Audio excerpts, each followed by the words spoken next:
छत्तीसगढ़ी गाने सुनने के लिए हमारे चैनल को सब्सक्राइब करें एवं बेल आइकन को क्लिक करें। श्री जानकी स्टूडियो प्रस्तुत करते हैं ये सुंदर गीत।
सोना लाहई चांदी हीरा मोती लागो प्यारी। सोना लाहई चांदी हीरा मोती लागो प्यारी। पापा ना जो लइयो उधार भाले में कुंवारी रहो। पापा इते नाना दइयो दाए जे बले में कुंवारी रहूं।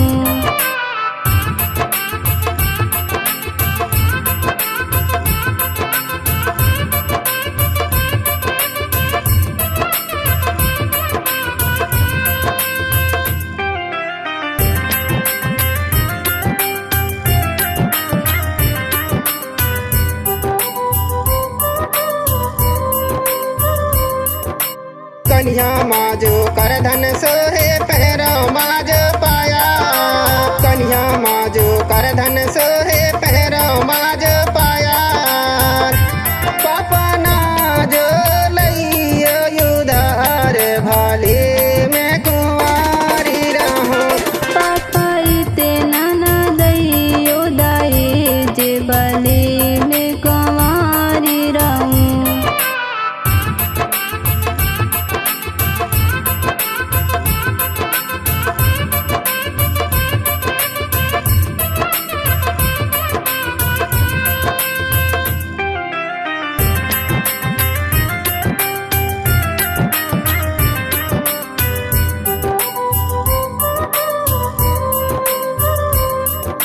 नाक में जो नथनी सोहे कानन में जो झुमका।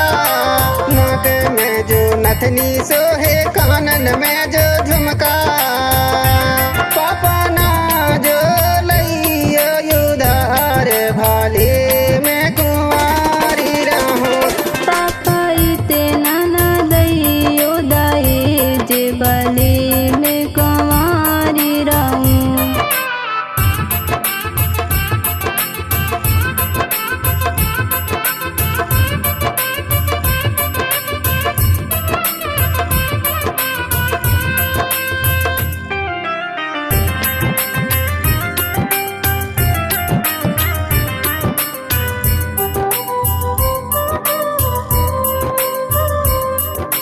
हाथन माजो कंगन सोहे गाले माँ हवालो।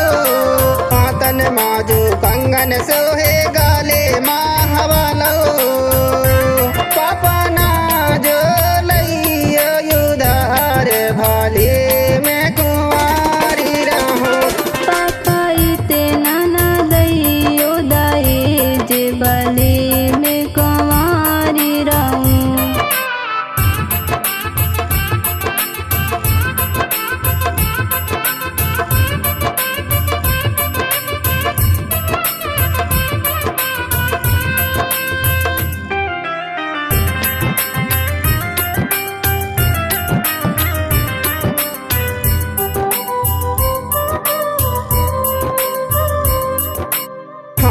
जोड़ मोरे बिनती सुन ले भैया मोरे दीदी, हाथ जोड़ मोरे बिनती सुन ले भैया मोरे दीदी। अरे गंगा सोना मैना गीत भाले मैं कुंवारी रहूं, अरे गंगा सोना मैना गीत भाले मैं कुंवारी रहूं। पापा इते नाना दैयो दहेज भले मैं कुंवारी रहूं। पापा ना जो लइयो उधार भाले मैं कुंवारी रहूं, भले मैं कुंवारी रहूं। भाले मैं कुंवारी रहूं।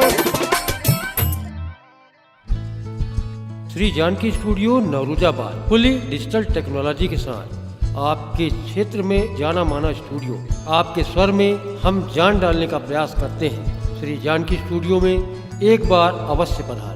रिकॉर्डिंग हेतु संपर्क करें श्री जानकी स्टूडियो, पीपल चौक, नौरुजाबाद। मोबाइल नंबर 9424683948 एवं 9755084615।